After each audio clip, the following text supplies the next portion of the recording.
Yes, friends, can we continue? Chalo. Just quickly revise what we have seen and. Achha, very good afternoon, everyone. So we'll just see the provisions and we'll solve that question. We'll write down the answer.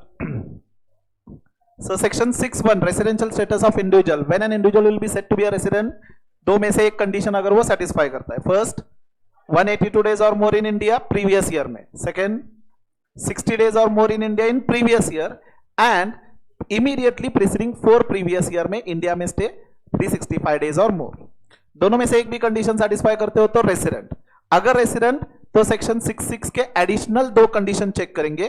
दोनों के दोनों additional condition satisfy करते हो तो ROR. दोनों में से एक या दो दोनों कंडीशन आप सेटिस्फाई नहीं करते देन आरएनओआर. आरओआर के दो कंडीशन क्या थे additional condition? First, immediately 10 preceding previous year में से एटलीस्ट 2 times रेसिडेंट होना चाहिए. And second, immediately 7 preceding previous year में से 730 days और मोर इंडिया में स्टे होना चाहिए. Both condition satisfied ROR, otherwise RNOR. Right. Next part what we have seen was जो बेसिक कंडीशन थे 60 days वाली, second basic condition 60 days and 365 days वाली. For that there were some exceptions. Right. The exception to second basic condition means in this exceptional cases we will be applying only first basic condition 182 days. Right. तो यहां पे first था Indian citizen going out of India for employment purpose and employment include self employment as well. तो अगर आप Indian citizen और India के बाहर जा रहे हैं एम्प्लॉयमेंट पर्पस तो आपके लिए सिर्फ 182 डेज वाली कंडीशन हम चेक करेंगे. सेकेंड बेसिक कंडीशन 60 डेज वाली चेक नहीं करेंगे. सेकेंड, इंडियन सिटीजन जो है crew member of foreign bound ship. तो in this case we have to count the number of days and for that rule 126 is been given. तो as per this rule, date entered into continuous discharge certificate as joining in the ship till date entered into continuous discharge certificate as signing of from the ship. ये total period हम count करेंगे and वो period आपके India stay में से exclude किया जाएगा. Means we'll assume that for that period we are not in India. Right. यहां तक हमने कंप्लीट करा था. एंड जो क्वेश्चन हम डिस्कस कर रहे थे ये कहां गया? ये मिस्टर आनंद वाला, ये नहीं, ये तो मेमोरियल ओपन करे थे या नहीं? This question. तो can we write down? Already we have discussed this, so directly we can write down the answer. तो if you have maintained a separate book for practice, there write down heading residential status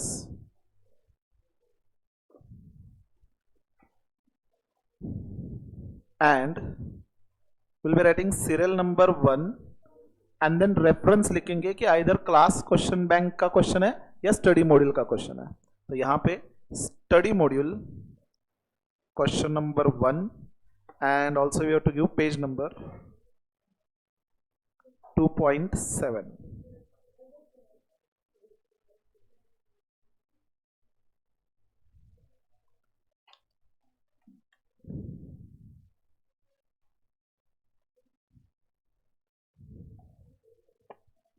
SM I have written for study module. Okay. There will be 2 source of questioners. एक अपनी question bank होगी जिसमें मैंने study module के questions नहीं include करे, तो study module के सेपरेटली हमें सॉल्व करना है. ओके. तो write down in this first point provision. Write down as per section 6. अगर प्रिसाइजली याद हो तो सेक्शन 6(1) लिख सकते हैं, otherwise at least section 6. As per section 6(1) of income tax act 1961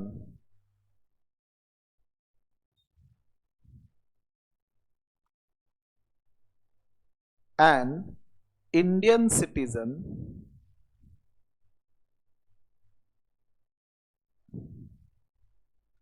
who is crew member of foreign bound ship who is a crew member of foreign bound ship, comma, would be resident if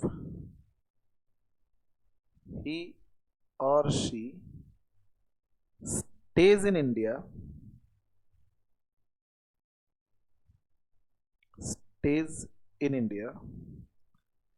during previous year for 182 days or more.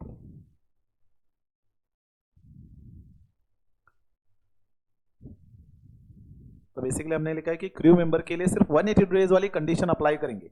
अब जब 60 days वाली condition यहाँ पे relevant ही नहीं है तो don't waste time in writing that. हमें सिर्फ 182 डेज वाली कंडीशन चेक करनी थी तो बस उतना ही लिखना है. अननेसेसरी जो कंडीशंस यहाँ पे रिलेवेंट नहीं है वो हम नहीं लिखेंगे. तो क्रू मेंबर के लिए 2 पॉइंट्स है, 182 डेज एंड सेकेंड रूल 126, तो उसका रेफरेंस लिखना है. Okay, next line same point में कंटिन्यू करना है. As per rule 126 of income tax rules 1962, comma, period commencing from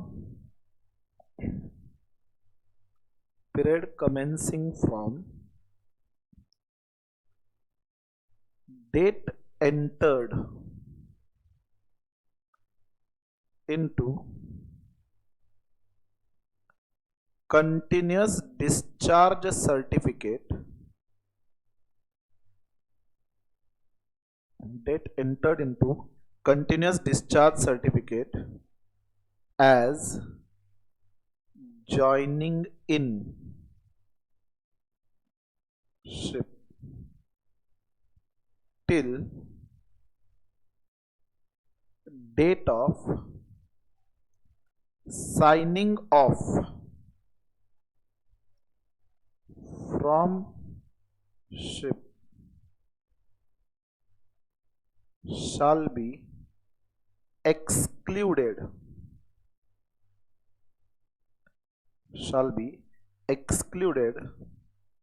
from period of stay in India.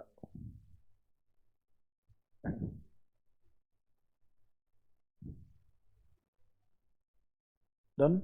So ये दो relevant provisions थे इस particular example से related, so that we have written. Now second point. Down. As per above provision,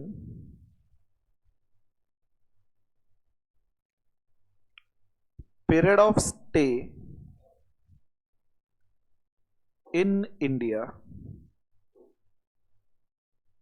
of Mr. Anand shall be computed as follows. As per above provision, period of stay in India of Mr. Anand shall be computed as follows. Next line. Total number of days in previous year 23-24. जब आप previous year 23-24 लिख रहे हो सिर्फ PY लिखा तो चलेगा. Okay, 366 days less number of days to be excluded. तो ब्रैकेट में 6th June to 9th December, 6th June to 9th December. And यहाँ पे वर्किंग भी दिखाई है 25 plus 31 July plus 31 August, then 30 September, 31 October, November 30 and 9 days for December.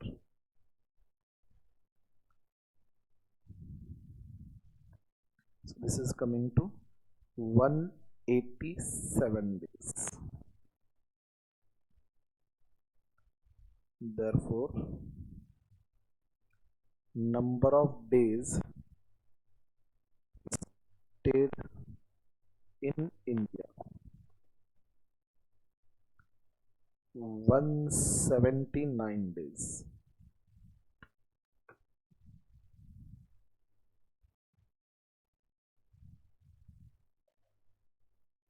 Written.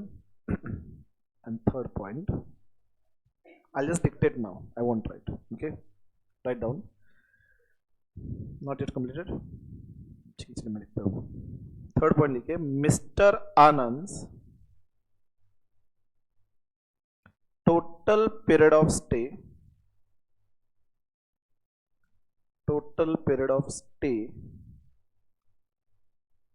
in India is 179 days during previous year 23-24,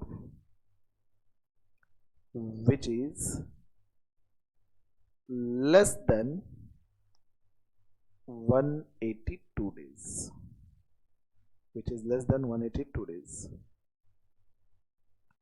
Therefore, Mr. Anand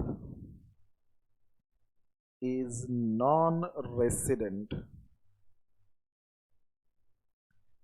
for AY 24-25. And जो आपका main answer होगा वो underline करना है आपको, सेम इंक से, कोई दूसरे कलर पेन से नहीं. एग्जाम में जिस इंक से लिख रहे हो जस्ट अंडरलाइन करो, हाईलाइट वगैरह कुछ करना नहीं है, जस्ट अंडरलाइन करो सो दैट एग्जामिनर का फोकस वहां पे जाएगा जो आप हाईलाइट करवा रहे हो. Highlight in the sense by underline. Okay, sections, हाँ section number also you can underline, जहां पे आपने रेफरेंस लिखा है section number, that also you can underline, that is also good.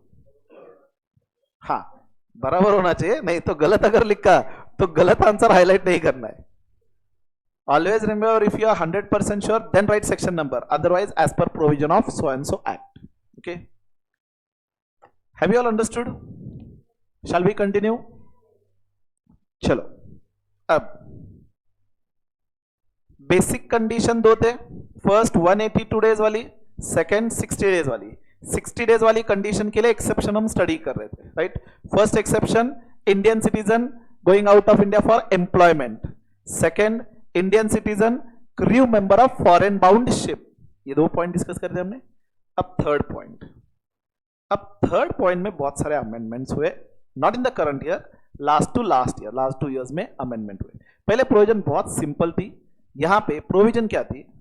Third exception, अगर आप इंडियन सिटीजन हो और पर्सन ऑफ इंडियन ओरिजिन हो, ओके, इंडियन, पहले तो इंडियन सिटीजन वर्ड था ही नहीं, सिर्फ पर्सन ऑफ इंडियन ओरिजिन हो who are visiting to India, then in that case again 182 days वाली कंडीशन यहां पे सिर्फ एप्लीकेबल थी. First of all, what do you mean by person of Indian origin? Who is said to be a person of Indian origin? Yes, Sahil, you are saying something? Migrate झालेले. Okay, so suppose कोणतर foreign person होता, तो इंडियामध्ये shift झाला आणि परत इंडियातून migrate झाला, will he be called as person of Indian origin? Whose parents are Indian, okay, brought up in India, लेकिन सपोज से पेरेंट्स यूएसए में, ठीक है, इंडियन है लेकिन पेरेंट्स, लेकिन वो सेटल हो चुके यूएसए में, and the child is born and that child is bought up in USA, then क्या वो इंडियन ओरिजिन होगा? Brought up in US, but still he can be called as Indian origin if parents or grand parents were born in India. Okay, and that too literal meaning if you consider, तो literal definition person of Indian origin का ये है कि if any individual जिसके either parents or grandparents were born in undivided India, मतलब independence से पहले, तो say if SS is Mr. A, तो either father or mother were born in undivided India. अब ये तो possibility आज के डेट में कम है, considering considerable time from independence. But then grandparents, वो तो definitely undivided India में होंगे, right? तो father's father, father's mother, even maternal grandparents. So mother's father, mother's mother. इनमें से कोई भी अगर इंडिया में born हो, undivided इंडिया में, तो this person will be said to be a person of Indian origin. Okay? कौन? Sorry, didn't get it. कौन? हाँ, Rishi Sunak he is a person of Indian origin, उसके पेरेंट्स इंडियन ही है, राइट? पेरेंट्स इंडियन ही है ना? पेरेंट्स इंडियन ही है ना? हाँ. इवन अभी वाइस प्रेसिडेंट यूएसए की कौन है पता नहीं, but Kamala Harris, she is also a person of Indian origin. Kamala Harris के जो पापा है वो यूएसए के ही है, लेकिन mother is of from India, so she is also a person of Indian origin, right? तो ये पॉइंट उनसे रिलेटेड है. पहले प्रोविजन बहुत सिंपल हुआ करती थी, अगर आप पर्सन ऑफ इंडियन ओरिजिन हो एंड इंडिया में आ रहे हो. अब पर्सन ऑफ इंडियन ओरिजिन, जैसे फॉर एग्जांपल कमला हैरिस से she is born and bought up in USA only, but her mother was of India, so we can say she is a person of Indian origin. हो सकता है mother की family, यहाँ की कोई property उससे related visit करने के लिए इंडिया है, तो इन दैट केस 60 डेज तो आसानी से क्रॉस हो सकता है, she will be caught in that provision. इसीलिए उनके लिए प्रोविजन ये थी कि 182 डेज वाली हम कंडीशन चेक करेंगे, राइट? ये सिंपल प्रोविजन हुआ करती थी. लेकिन अपनी फाइनेंस मिनिस्टर इन्होंने बहुत सारे पॉइंट्स इसमें ऐड करे. अब पॉइंट्स देखिए क्या क्या है.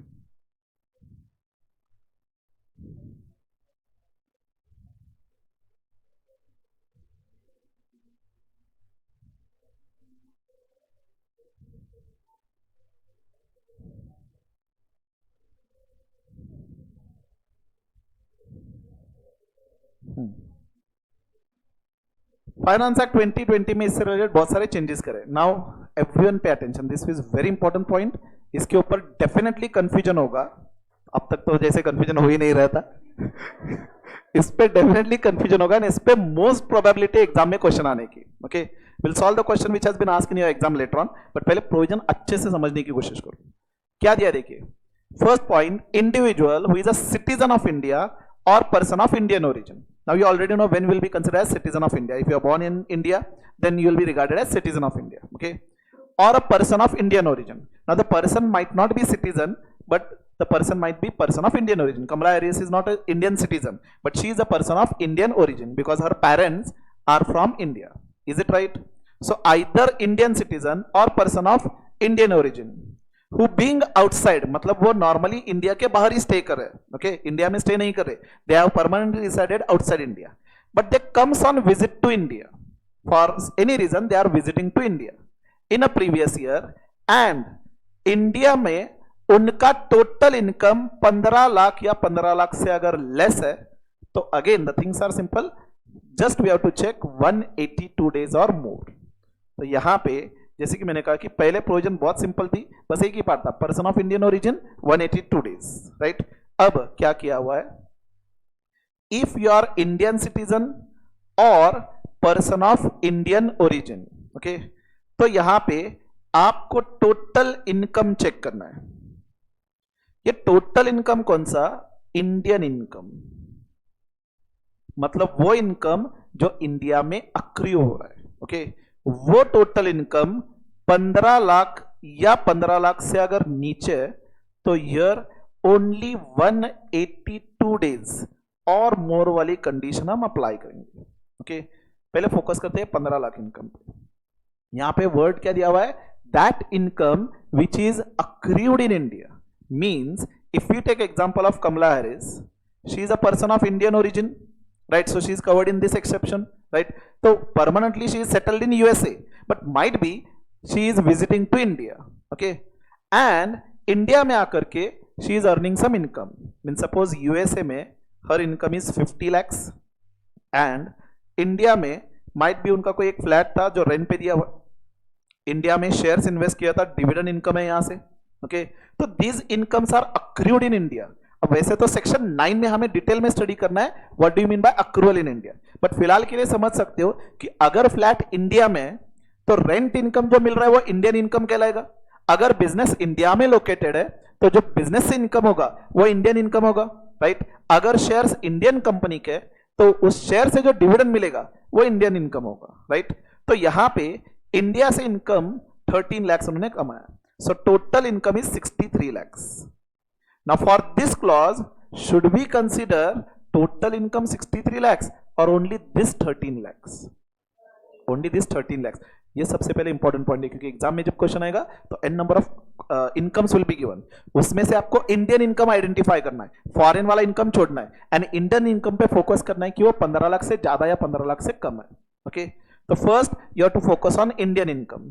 अब अगर इंडियन इनकम 15 lakhs और 15 lakhs से लेस है तो for that particular individual will be just applying the condition 182 days और मोर, यानी कि if the person is staying in India for 182 days or more, then that person will be resident, right? Further हमें अब ROR RNOR check करना है, तो उसके लिए सेक्शन 6 के कंडीशन चेक करेंगे। एडिशनल दोनों कंडीशन सेटिस्फाई करते हो तो ROR else RNOR, right? If the person is staying in India for say 181 days or less, तो in that case directly that person will be non resident. वो जो second condition थी 60 days 365 days वाली यहां पे अप्लाई नहीं होगी। As simple as that, have you understood? अब फर्दर सेकंड पॉसिबिलिटी आ रही होती है कि इंडियन इनकम 15 लाख से ग्रेटर है, वो इनकम जिसका सोर्स इंडिया में अगर 15 लाख से ग्रेटर है। सिनेरियो क्या? फर्स्ट ऑफ ऑल आप आइदर इंडियन सिटीजन हो, पर्सन ऑफ इंडियन ओरिजिन हो, दोनों में से कोई एक हो। आप परमानेंटली सेटल्ड कहां पे हो? अब्रॉड, इंडिया में आप सेटल नहीं हो एंड आप इंडिया में विजिट कर रहे हो, ठीक है। And during that visit you are earning income from India, okay, and आपका इनकम 15 लाख से ज्यादा है, okay. So throughout the previous year से 23-24 अगर आपका इंडियन इनकम जो है वो 20 लाख से 15 लाख से ज्यादा है, तो अब प्रोविजंस क्या, ध्यान से समझिए। अगर जैसे कमला हैरिस का ही एग्जांपल ले लेते हैं, ठीक है। Kamala Harris a person of Indian origin and she is coming to India and during her visit और इन इंडियन इनकम, उसका total income Indian income 20 lakhs, okay. तो इंडिया में उसका स्टे चेक करना है आपको। सपोज स्टे इज 182 days और more, तो in that case directly resident, right. And further ROR या RNOR हमें क्लासिफाई करना होगा बेस्ड ऑन सेक्शन 6, राइट, यानी कि एडिशनल कंडीशंस यहां पे चेक करेंगे, राइट। अब यहां पे तो सेकंड कंडीशन एप्लीकेबल ही नहीं थी, फर्स्ट पार्ट में 60 days वाली कंडीशन यहां पे एप्लीकेबल ही नहीं थी। अगर आपका इनकम 15 लाख से ऊपर है तो सेकंड कंडीशन एप्लीकेबल है, लेकिन विद सम वेरिएशन। अगर आपका स्टे 181 days और लेस है, यानी कि 182 days से लेस है, तो आपको चेक करना है कितना स्टे है। इफ स्टे इज 120 days और 120 days अप टू 181 days, क्योंकि 182 days हो तो फर्स्ट यहां पे ही कवर होगा, डायरेक्टली रेसिडेंट होगा। 181 days से लोअर है तो आपको एग्जैक्टली काउंट करना है, ओके।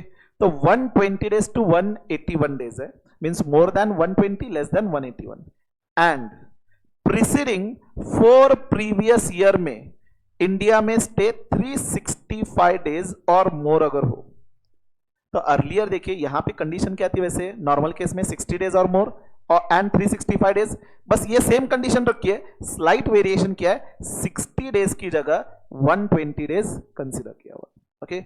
60 days की जगह 120 days और मोर during the preceding year and preceding 4 previous year में 365 days और मोर। ये कंडीशन आप सेटिस्फाई करते हो तो आप रेसिडेंट कहलाओगे। लेकिन अगर ये कंडीशन में आप रेसिडेंट हो रहे हो तो हमें सेक्शन 6 चेक नहीं करना है, डायरेक्टली RNOR कंसीडर किया जाएगा। एडिशनल कंडीशन यहां पे चेक नहीं करना है, directly the person will be treated as RNOR, okay. And अगर आपका स्टे इंडिया में प्रीवियस ईयर में 119 days और लेस है, यानी कि 120 days से ज्यादा नहीं है, तो in that case non resident. ये सिंपल सा क्लॉज रखा हुआ है। पहले प्रोविजन बहुत सिंपल थी, पर्सन ऑफ इंडियन ओरिजिन सिर्फ 182 days और मोर चेक करो। अब आपको इनकम कंसिडर करना है. ओके, अगेन ये पूरा प्रोविजन समझिए.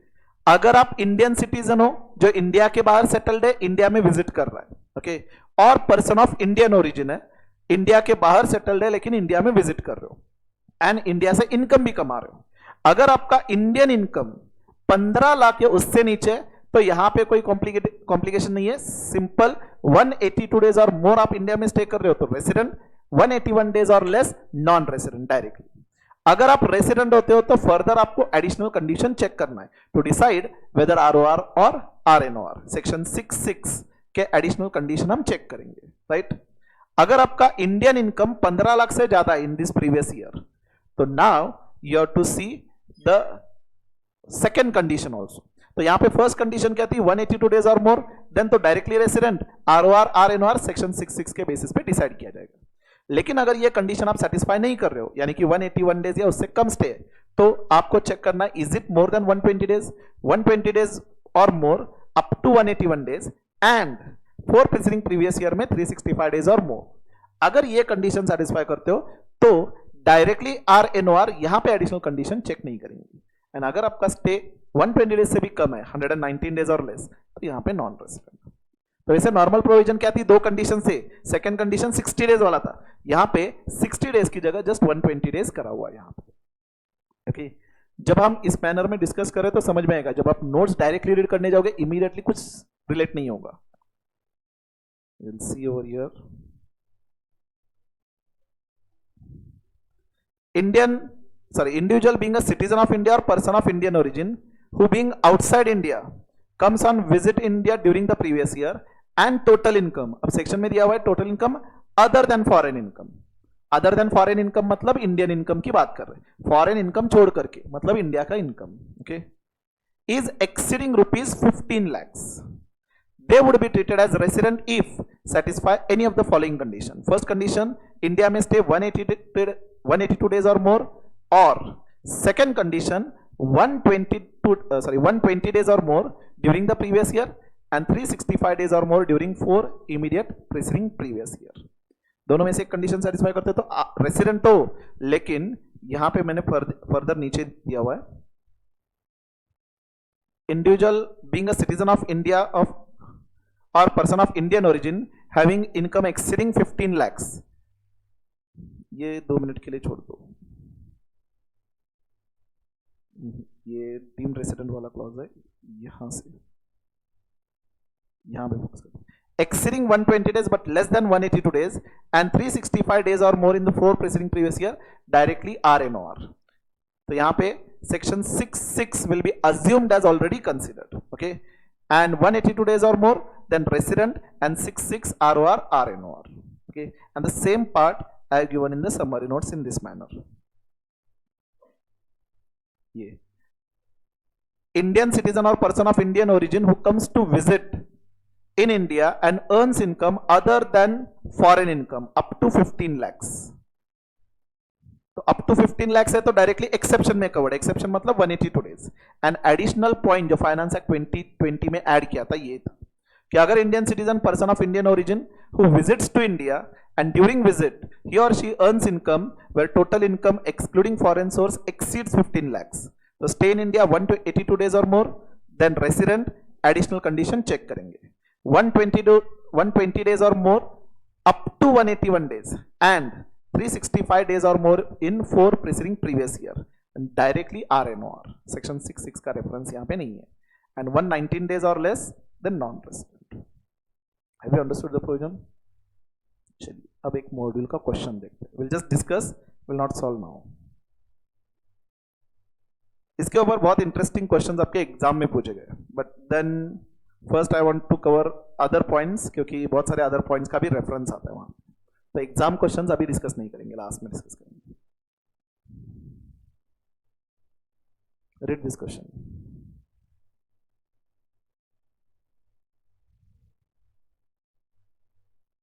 ये फर्स्ट क्वेश्चन का आंसर करो पहले तो.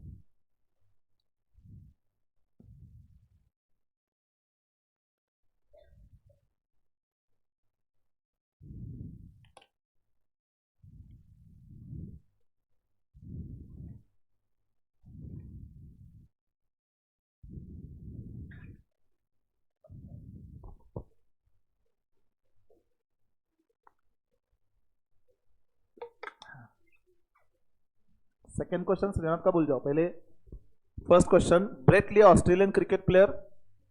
Every year 100 days he is coming to India for the last 10 financial years. Tell me residential status. Resident ROR, RNOR या NR, उसमें से बताइए.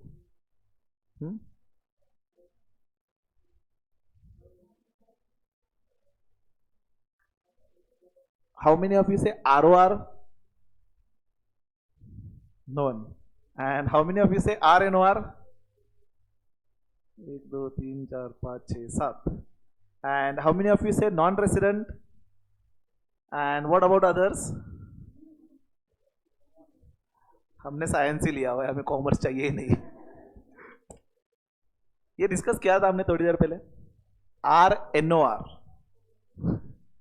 RNOR आएगा ना. चेक करो बेसिक कंडीशन, सीक्वेंस से जाओ. पहले दो बेसिक कंडीशन थे, right. First, is he covered in exception? Now is not covered in exception, क्योंकि एक्सेप्शन कब आएगा? इंडियन सिटीजन हो तो. सारे एक्सेप्शन में एक कॉमन पॉइंट है, इंडियन सिटीजन है. तो ये तो ऑस्ट्रेलियन क्रिकेट प्लेयर दिया हुआ है, मतलब ये इंडियन सिटीजन तो नहीं है, राइट. तो in that case employment, crew member वगैरह पॉइंट एप्लीकेबल नहीं होगा. तो दोनों बेसिक कंडीशन चेक करना है. फर्स्ट 182 डेज वाली कंडीशन सेटिस्फाई नहीं हो रही. सेकेंड 60 डेज और मोर. स्टे कितना है प्रीवियस ईयर में? 100 days. And preceding 4 previous year में 365 डेज और मोर होना चाहिए. पिछले 4 साल में उसका स्टे कितना है? एवरी ईयर 100 डेज, मतलब 400 डेज स्टे किया उसने. तो क्या सेकेंड बेसिक कंडीशन सेटिस्फाई हो रही है? Yes, means he is a resident. First point, right. Once he is resident, section 6(6) के एडिशनल 2 कंडीशन चेक करने. Out of 10 preceding previous year at least 2 years he should be resident. अब same criteria apply होगा, 2 year में तो resident आएगा. Last 7 years में उसका stay India में 730 डेज और मोर होना चाहिए. बट लास्ट 7 years में उसका स्टे कितना है? 700 डेज. तो कैन वी से is not satisfying second basic condition. दोनों में से एक भी कंडीशन सेटिस्फाई नहीं हो रही, तो RNOR. तो in this case first scenario he is RNOR. Okay. Now second question. Would your answer change if the above facts relate to Srinath, an Indian citizen who resides in Australia and represents Australian cricket team?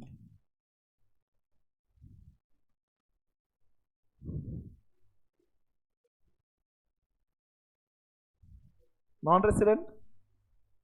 Supposing उसका income 20 lakh है, Indian income. और से first scenario उसका Indian income बस 10 लाख रुपए, non resident. And उसका income 20 lakh हो तो स्टिल नॉन रेसिडेंट आएगा. First of all, now he is he covered in exception? Yes, क्योंकि अब वो इंडियन सिटीजन है. इंडियन सिटीजन, अब एक्सेप्शन में 3 पार्ट हमने देखे. First, going out of India for employment purpose. Second, crew member. Third, Indian citizen who has settled in abroad visiting to India. तो इसमें वो कवर होगा, राइट. अब उसमें 2 पार्ट थे. आपका टोटल इनकम 15 लाख से नीचे, 15 लाख से ज्यादा. 15 लाख से नीचे अगर हम मान के चले तो इन दैट केस 182 डेज वाली कंडीशन अप्लाई होगी. 60 डेज वाली कंडीशन तो इनमें अप्लाई नहीं होगी, राइट. तो यहां पे उसका स्टे कितना है? 100 डेज है. तो 182 डेज वाली कंडीशन सेटिस्फाई नहीं हो रही, therefore he is non resident. And अगर उसका टोटल इनकम 15 लाख से ज्यादा है, से 20 लाख है, तो इन दैट केस 182 डेज वाली कंडीशन सेटिस्फाई करते हो तो resident.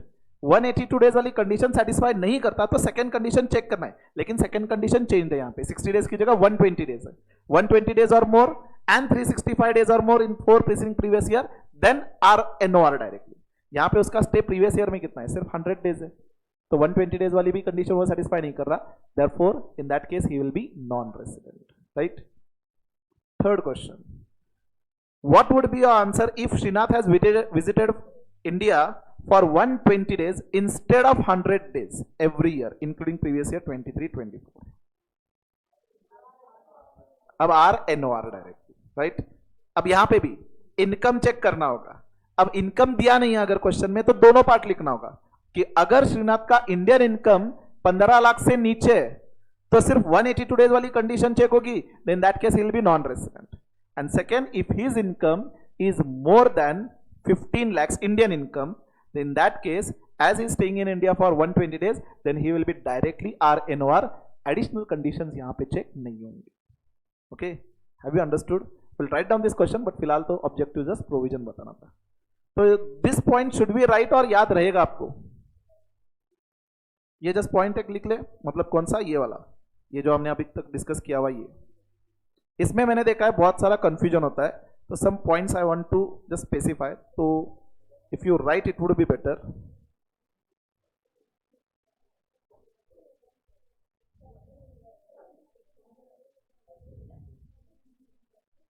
We can write provision relating to Indian citizen or person of Indian origin.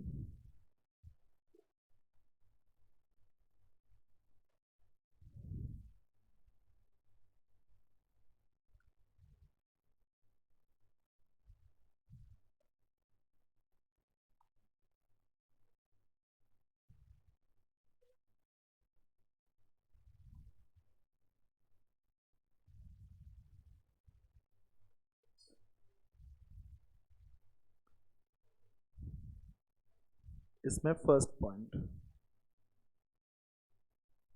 Indian citizen, person of Indian origin,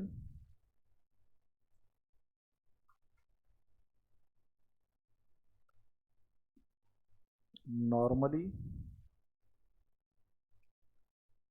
staying abroad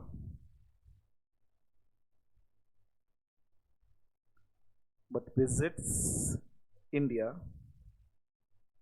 and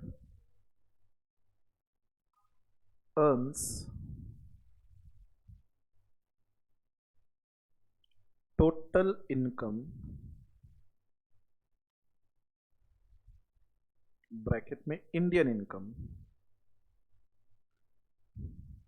earns total income, visits India, earns total income up to rupees 15 lakhs. Up to rupees 15 lakhs means 15 lakhs or less. Exactly 15 lakhs or less.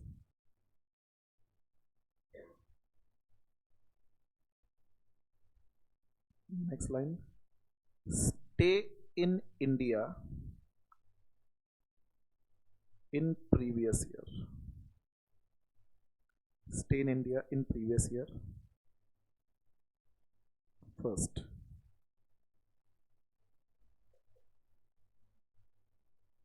$182 days or more.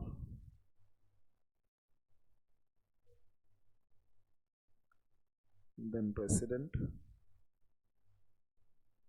And next line bracket में ROR or RNOR. For this additional condition of section 6(6) to be checked.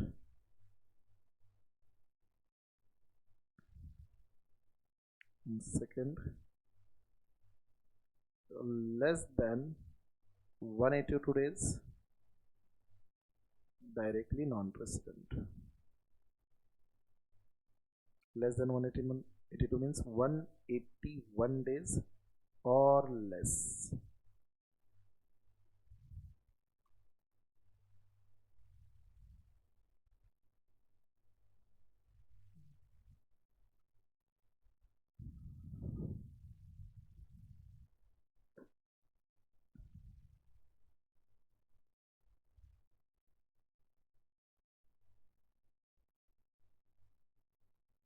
Written.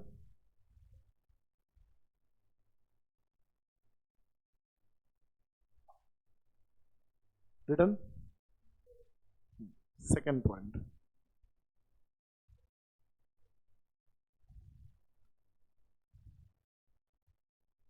Second point.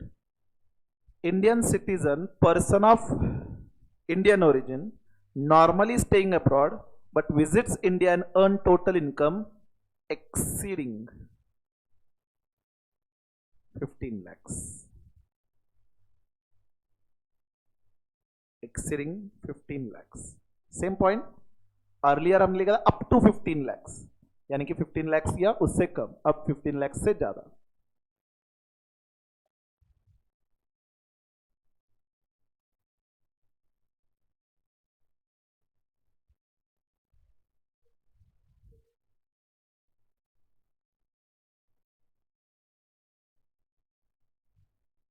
First point same रहेगा,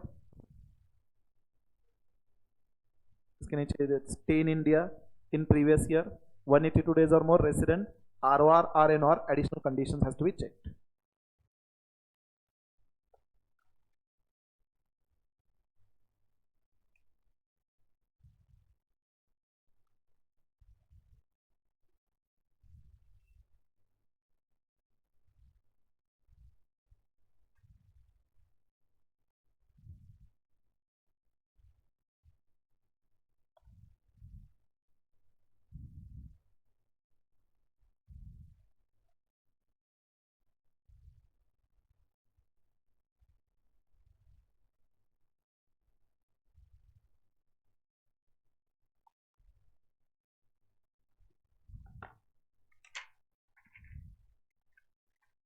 Have you all completed this much?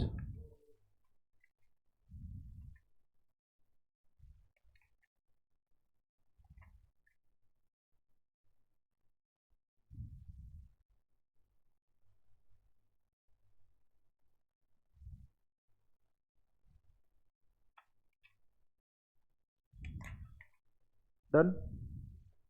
Now इसके नीचे second point लिखिए, यही continuation 120 days or more in previous year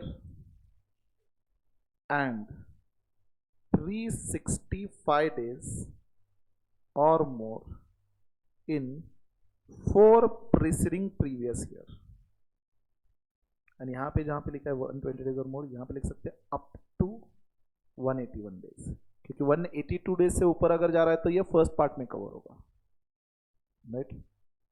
तो 120 days और more in the previous year up to 181 days and 365 days or more in 4 preceding previous year. RNOR directly.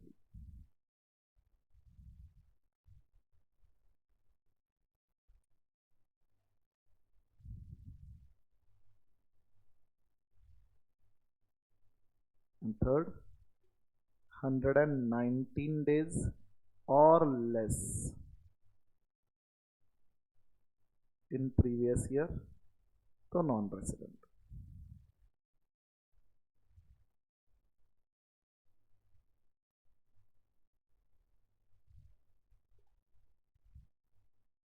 Note, इसके नीचे एक note लिखिए, इंडियन इनकम जो 15 लाख हमें चेक करना है वो इंडियन इनकम चेक करना है, तो इंडियन इनकम कौन सा होगा? For this first point write down that income which is accrued in India or deemed to accrue or arise in India. That income which is accrued in India or deemed to accrue or arise in India. Deemed मतलब क्या? Assumed. Okay, तो ये हमें detail में पढ़ना है section 9 में.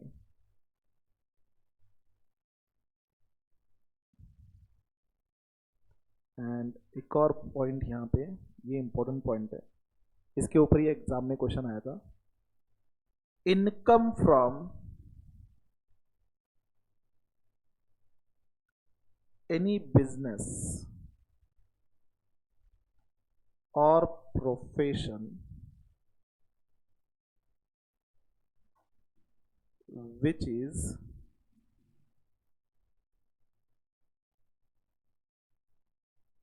which is accrued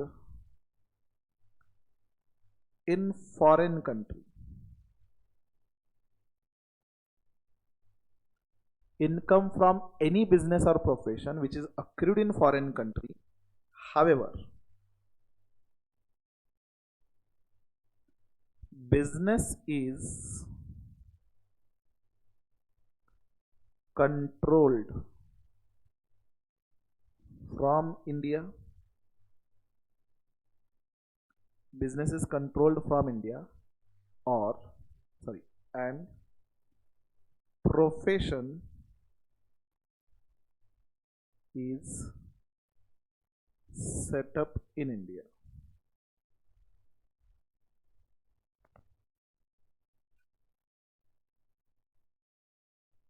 यहाँ पे और ही कर दो, ये सेपरेट सेपरेट ही कंसिडर करते हैं, बिजनेस अलग एंड प्रोफेशन अलग, और ही कर दो। अब फिलहाल के लिए बस इतना समझे कि इंडियन इनकम अगर हो तो वो 15 लाख के लिए क्राइटेरिया कंसिडर करेंगे। अब इंडियन इनकम क्या होगा वो डिटेल में हमें पढ़ना है इन सेक्शन 9, तो उसके लिए थोड़ा टाइम है। तो अक्रूअल क्या होता है, डीम टू अक्रूअल क्या होता है, और ये control and setup in India मतलब क्या, all these points we are going to discuss in detail in section 9। Okay, यहां तक कोई doubt? Can we proceed? Can we proceed further? Last part है इंडिविजुअल का। ओके, इंडिविजुअल का last part है। I was expecting कि कल तक जाएगा, लेकिन इन्हें प्रोविजन यहां पे खत्म होते हैं, तो कल will be solving examples relating to residential status of individual. Okay, चलो अब लास्ट पार्ट, सेक्शन 6(1)(a), एक नया सेक्शन लाया गया था डीम्ड रेसिडेंट करके।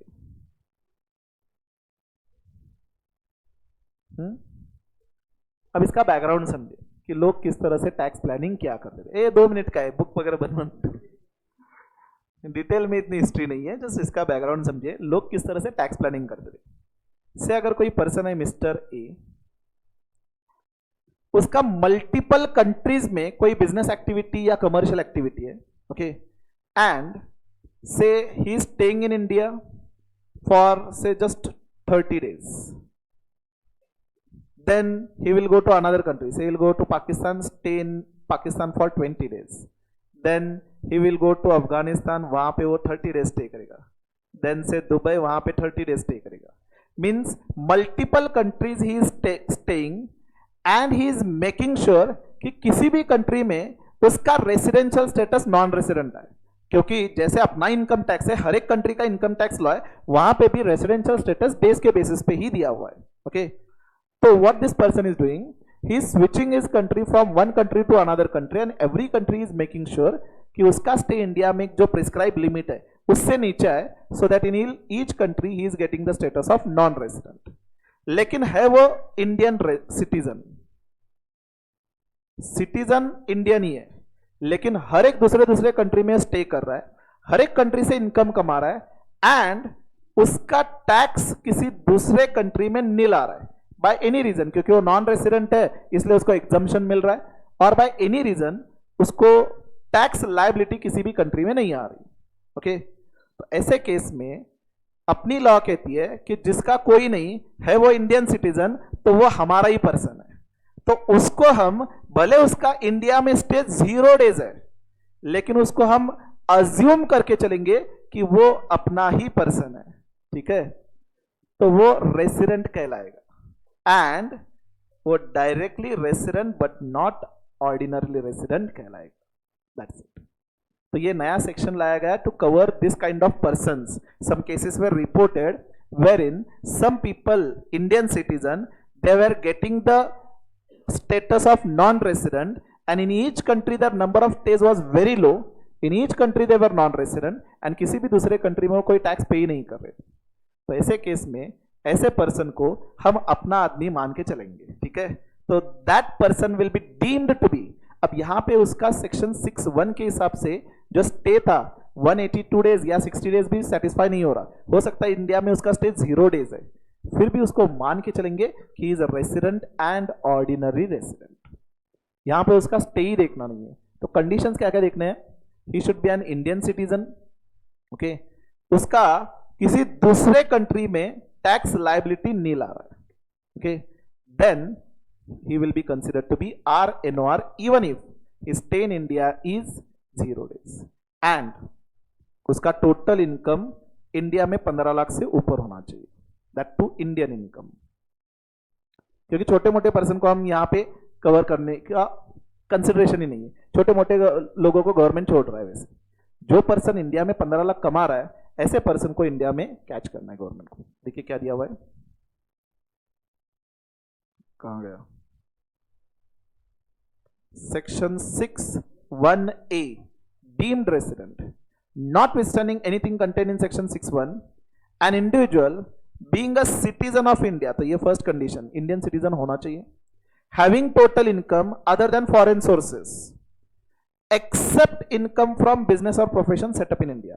मतलब यहां पे जो हमने नोट लिखी थी ये कि इनकम अक्रू हो रहा है फॉरेन में लेकिन कंट्रोल हो रहा है इंडिया से, या प्रोफेशन जो है वो इंडियन सेटअप का है, तो यहां पे क्या दिया है, फॉरेन सोर्सेस एक्सेप्ट, मतलब इसको भी हम इंडियन इनकम मान के चलेंगे। तो ये एक्सेप्शन में दिया है तो कंफ्यूजन होता है, इसलिए मैंने यहां पे नोट में दिया हुआ है कि वो इनकम जो बिजनेस इंडिया के बाहर लोकेटेड है, सपोज आपका बिजनेस है यूएसए में, एसेट वहां पे, मैन्युफैक्चरिंग एक्टिविटी वहां पे हो रहा है, सब कुछ ऑफिस भी वहां पे, लेकिन आप कंट्रोल कर रहे हो इंडिया से, डिसीजन मेकिंग जो सारी हो रही है वो इंडिया से हो रही है, तो इन दैट केस वहां से जो इनकम कमाएंगे वहां पे यूज होगा, फिर भी हम उसको इंडियन इनकम ही मान के चलेंगे। Okay, if that business is controlled from India और profession is set up from India तो उसको इंडियन इनकम मानेंगे, फॉरेन सोर्स से एक्सेप्शन में दिया हुआ है। ओके, तो क्या दिया देखिए, first condition citizen of India, second total income उसका इंडिया का इनकम 15 लाख से ऊपर होना चाहिए, and he is not liable to tax in any other country और territory by any reason, domicile मतलब उसका से कंट्री का सिटीजनशिप, रेसिडेंस और एनी अदर क्राइटेरिया, मतलब हो सकता है कोई पर्टिकुलर उस कंट्री में एग्जम्पशन दिया हुआ है। Okay, so by any reason he is not paying tax in that country, then such person will be deemed to be RNOR, and हमें एडिशनल कंडीशंस यहां पे चेक नहीं करना है। ओके, तो again if I consider section 6(1)(a, condition क्या है, Indian citizen, second Indian income 15 lakh से ज्यादा होना चाहिए, and any other country tax liability जो है वो नील होनी चाहिए, तो हम ऐसे पर्सन को RNOR कंसिडर करेंगे। यहां पे नंबर ऑफ स्टेज डे का क्राइटेरिया नहीं है, मींस इवन इफ इंडिया में स्टे उसका प्रीवियस ईयर में 0 हो फिर भी उसको हम RNOR करेंगे। एंड इसका इंप्लीकेशन क्या होता है समझिए, वंस यू आर RNOR, तो अगर किसी दूसरे कंट्री में आप इनकम कमा रहे हो, जैसे फॉर एग्जांपल यहां पे से मिस्टर ए इंडिया में स्टे कर रहा था only for 10 days and India का इनकम उसका 20 लाख, ओके, से पाकिस्तान में वो स्टे कर रहा था 20 डेज, पाकिस्तान में उसका इनकम है 2 लाख एंड वहां पे उसकी टैक्स लायबिलिटी नहीं है, वहां पे एक बेसिक एग्जम्पशन हो सकता है या डिपेंडिंग अपॉन रेसिडेंशियल स्टेटस कोई एग्जम्पशन हो सकता है, एक्सेट्रा एक्सेट्रा। से दुबई, रशिया आ गया वापस, तो रशिया से सपोज रशिया में उसने 30 डेज स्टे करा है एंड यहां पे उसने इनकम अर्न करा है 5 लाख, लेकिन उसके ऊपर अगेन वहां पे टैक्स नहीं है। Okay, now what are law says कि इसको हम RNOR कंसीडर करेंगे, एंड अगर ये RNOR है तो जो उसने इंडिया में इनकम अर्न करा है 20 लाख, ये तो इंडिया में टैक्सेबल होगा ही, प्लस ये वाला इनकम भी इंडिया में टैक्स हो सकता है, उसके लिए सेक्शन 5 देखना पड़ेगा, लेकिन ये वाला भी इनकम इंडिया में टैक्स होगा। Have you understood? तो this is the provision, so that now earlier जो आप स्किप कर रहे थे टैक्स लायबिलिटी दूसरे कंट्री में, अब उसका इंडिया में टैक्सेबिलिटी अराइज होगी। ओके, सो प्रोविजन बस इतनी सी है, Indian citizen, Indian income 15 lakh से ऊपर है एंड किसी दूसरे कंट्री में उसकी टैक्स लायबिलिटी नील है, तो in that case that person will be taken as RNOR, and remember यहां पे पर्सन ऑफ इंडियन ओरिजिन नहीं है, अर्लियर था एक्सेप्शन में, यहां पे सिर्फ इंडियन सिटीजन की बात हो रही है। तो अगर ये इंडियन सिटीजन नहीं है लेकिन पर्सन ऑफ इंडियन ओरिजिन है, क्या इसके ऊपर ये सेक्शन 6(1) अप्लाई होगा? नो, यहां पे अप्लाई नहीं होगा। Have you understood the provision? इसी के साथ अपना इंडिविजुअल का डिस्कशन कंप्लीट होता है। यहां से आगे it will be relating to other persons, ये पॉइंट सारे हमने डिस्कस करे हुए। Employment of India also we have did.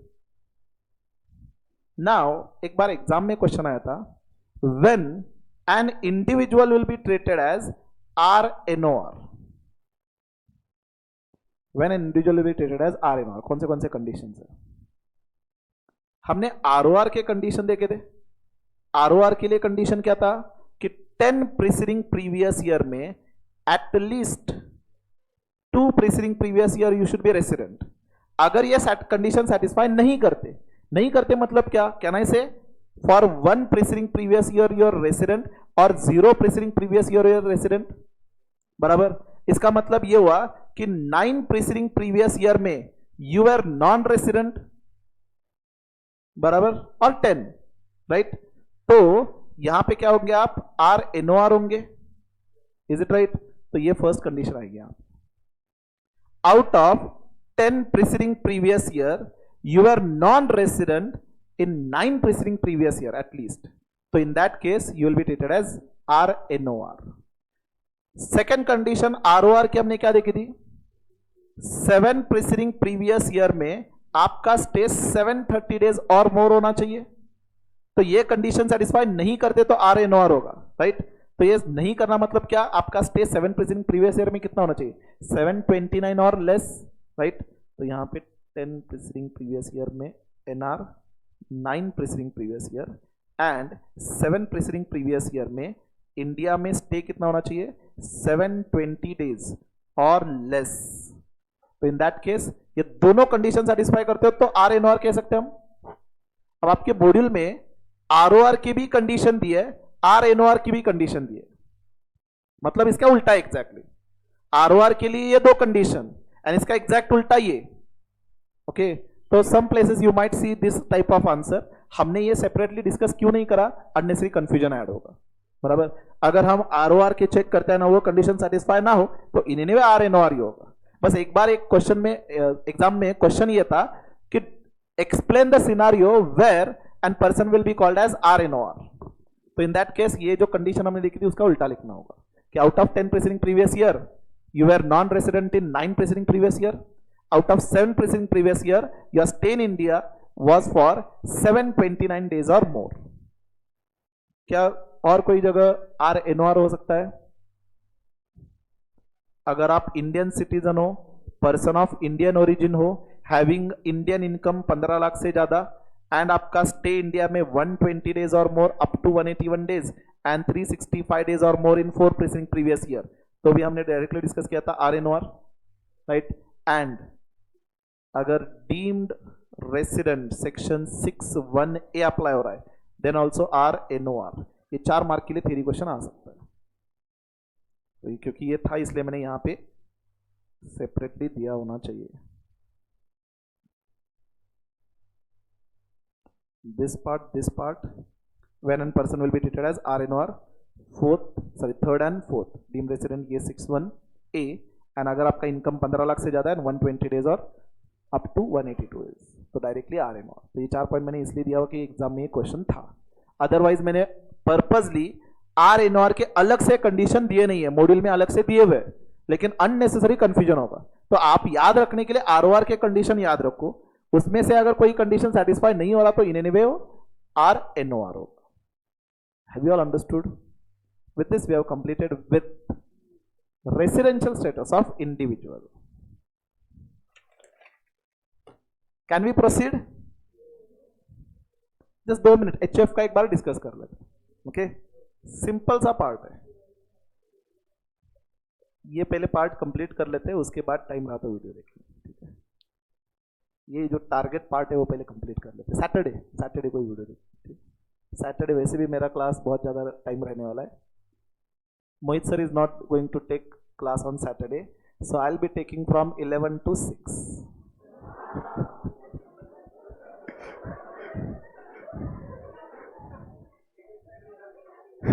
एक पिक्चर हो गया 3 ते 6 पिक्चर लावून ठेवतो. ठीक आहे, 11 to 6 मतलब 11 to 12:45, उसके बाद ब्रेक रहेगा आपका, फिर 1:30 to 2:45, उसके बाद अगेन 15 मिनट ब्रेक रहेगा, then 3 to 4:30, then again 15 minute break रहेगा. ठीक है, देखते हैं उस टाइम कब, जब तक है जा तब तक. अगर आप कहो तो 6 से ज्यादा, तो 6 से ज्यादा भी ले सकते हैं. चलो I will be able to cover considerable part in it. तो ये अपना चैप्टर ही खत्म होगा उस दिन. ओके, हाँ, कमिंग बैक, HUF सेक्शन 6(2) बहुत सिंपल सा प्रोविजन है. HUF के केस में to decide whether HUF is resident और non resident, you are not suppose to check number of days. किसका नंबर ऑफ डेज चेक करेंगे यहाँ पे? एचएफ कोई पर्सन तो है नहीं, मतलब इंडिविजुअल तो है नहीं, राइट? तो हियर व्हाट लॉस इज कि आपको चेक करना है कंट्रोल एंड मैनेजमेंट कहां पे लोकेटेड है. What do you mean by control and management? Simple words में the place where decision making is done, right? कि एचएफ रिलेटेड सारे की डिसीजंस जो बिजनेस से रिलेटेड है वो कहां पे लिए जाते हैं. अगर कंट्रोल एंड मैनेजमेंट और सिंपल वर्ड्स में place where decision making is done, if it is situated wholly or partly in India, then in that case resident. And agar control and management is situated wholly outside India, मतलब एक भी decision आपका India में नहीं हो रहा, then non resident. Holi and partly word use किया हुआ है, होली और पार्टली. मतलब क्या है इसका इंप्लीकेशन समझिए. सपोज एचएफ है, हो सकता है लोकेटेड लंदन में. अब देखिए एचएफ अगर इंडिया में लोकेटेड है तो हमें चेक करने की जरूरत ही नहीं. वो अगर इंडिया में लोकेटेड है तो इसके सारे डिसीजन तो इंडिया में ही होंगे, बराबर. इशू कब आएगा? एचएफ अगर लोकेटेड है इंडिया के बाहर, तो in that case we have to check. Okay, suppose HF located है लंदन में, मतलब जो बिजनेस एक्टिविटी हो रही है वो लंदन में, ठीक है. पूरे साल में से 50 decisions were taken, okay, relating to business. जब मैं डिसीजन कह रहा हूं तो it is not relating to day to day management. मतलब से फॉर एग्जांपल ऑफिस में एक पेन चाहिए था तो हमने डिसीजन लिया परचेसिंग ऑफ द पेन, उसकी बात नहीं कर. तो मैनेजरल डिसीजंस, राइट? तो suppose throughout the year 50 decisions were taken. Out of that 49 decisions were taken in London, 1 decision was been taken by karta in India. तो क्या होगा? रेसिडेंट या non resident? Partly word use किया हुआ है. Even part of the decision making is done from India, तो अपना income tax law उसको रेसिडेंट मानेंगे. ओके, एंड अगर लंदन में सपोज एचएफ लोकेटेड एंड सारे डिसीजन इंडिया में हो रहे, तो होली अगर डिसीजन इंडिया में हो रहे तो सवाल ही नहीं, वो तो रेसिडेंट होगा. So partly word is very dangerous. इसलिए मैंने एग्जांपल, एक डिसीजन भी अगर इंडिया में लेते हो तो इंडिया में वो रेसिडेंट कहलाएगा. ओके, एंड होली अगर आउटसाइड इंडिया 100% सारे डिसीजन इंडिया के बाहर है, तो फॉर्चुनेटली यहां पे उसको नॉन रेसिडेंट दिया. नहीं तो इंडिया का बस चले इनकम टैक्स का तो उसको भी रेसिडेंट मान के चलेंगे. इंडियन गवर्नमेंट का बस एक ही ऑब्जेक्टिव है, जितना हो सके टैक्स कलेक्ट करना. एनीवेज, आगे देखेंगे हम कि किस तरह से अपने टैक्स प्रोविजन है. फिलहाल तो just we are at start. तो यहां पे again, if control and management, you can understand like this. Out of all decisions 100% decision taken in India, resident. Even some decisions taken in India, resident. 100% decision taken out of India, then non-resident, right? And once HF is resident, then further it has to be classified in ROR or NOR. सिर्फ HF के लिए ROR और NOR दिया हुआ है. Okay, अब residential status किसका देख रहे हैं हम? HF का. लेकिन सेक्शन कहता है कि एडिशनल कंडीशन जो थे सेक्शन 6(6) के, एडिशनल कंडीशन क्या था? Out of 10 preceding previous year, at least 2 preceding previous year you should be resident, and out of 7 preceding previous year 730 days और मोर इंडिया में स्टे होना चाहिए. अगर ये दोनों कंडीशन कर्ता सेटिस्फाई करे तो एचएफ को हम आरओआर मानेंगे. तो बेसिकली ये एडिशनल कंडीशन किसके ऊपर चेक करना है? कर्ता के ऊपर. लेकिन रेसिडेंशियल स्टेटस किसका डिसाइड कर रहे हैं? एचएफ का. तो ये दोनों एडिशनल कंडीशन अगर कर्ता सेटिस्फाई करे, यानी कि जो एचएफ का कर्ता है, out of 10 preceding previous year at least 2 times he was resident. अब उसका रेसिडेंशियल स्टेटस कैसे चेक करेंगे? सेक्शन 6(1) के हिसाब से, number of days stay in India. तो अगर वो एटलीस्ट 2 टाइम्स रेसिडेंट है एंड पिछले 7 साल में उसका इंडिया में स्टे 730 डेज और मोर, कर्ता अगर इंडिया में स्टे कर रहा है, तो एचएफ को हम आरओआर मानेंगे. एंड कर्ता अगर दोनों में से एक भी कंडीशन सेटिस्फाई ना करे तो RNOR. कौन? एचएफ. 100% डिसीजन अगर इंडिया के बाहर हो रहे तो सवाल ही नहीं, non resident. As simple as that. Done. HF का रेसिडेंशियल स्टेटस खत्म. बस इतना ही. रुको, अभी और 3-4 मिनट है, एक और पर्सन का कर लेते. एक छोटा सा, एक कच मिनट. पार्टनरशिप फर्म, LLP, अरे एक minute, AOP, BOI, artificial judicial person, local authority. और कोई बचा? कंपनी एक ही बचा है, कंपनी के लिए सेपरेट है. ठीक है. अब जितने भी बाकी लोग हैं partnership firm, LLP, AOP, BOI, artificial judicial person, उनका residential status. First of all in all this cases सिर्फ रेसिडेंट या नॉन रेसिडेंट होगा, ROR वगैरह उसका झमेला है नहीं, ठीक है। तो यहां पे again control and management wholly और partly done in India, resident. Control and management if 100% wholly outside India, non resident, that's it. तो जो HUF वाला पार्ट ये था, ये सेम है वैसे, लेकिन हमने सेपरेट सेक्शन क्यों कंसिडर किया, क्योंकि HUF में फर्दर क्लासिफिकेशन था ROR, RNOR, लेकिन यहां पे फर्दर क्लासिफिकेशन नहीं है। तो सेम पॉइंट दिया हुआ है सेक्शन 6(4) में। तो अगर control and management, simple words में decision making 100% if done outside India NR, even 1% decision making is done in India, then resident. Okay, company का रेसिडेंशियल स्टेटस कल देखते हैं। Okay, so will conclude for now. Any issue? हा व्हिडिओ उद्या बघा, उद्या नको, सॅटर्डेलाच बघा.